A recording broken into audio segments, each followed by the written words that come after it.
Ստացվում է բողոքներ այն մասին, հատկապես ցմահ դատապարտյալների դեպքում խնդիրն առավել ցայտուն է, երբ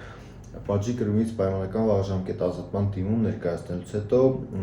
պրոբացիայի ծառայության կողմից, ինչպես նաև դատարանում հետագա քննարկման ընթացքում դիմումի մշտապես որոշիչ է համարվում տուժողի կամ նրա իրավահաջորդի դիրքորոշումը։ Օրինակի համար ցմահ դատապարտյալների բազմիցս նշել են, որ երբ որ գործ ունենք որոշակի ժամկետով ազատազրկման հետ, տուժողի դիրքորոշումը ինչ-որ մի պահի, այսինքն պատժի ժամկետի ավարտվելուց հետո այլևս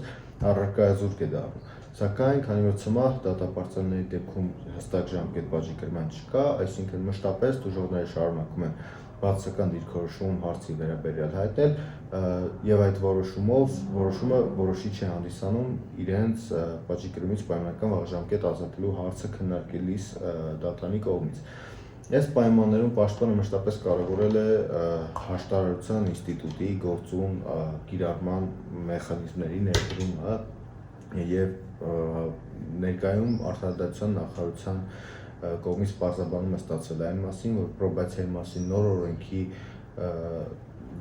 մշակման աշխատանքներ են կատարվում, որի շրջանակում հաշտարարության ինստիտուտը բովանդակային առումով վերափոխվել է եւ լավարկվել։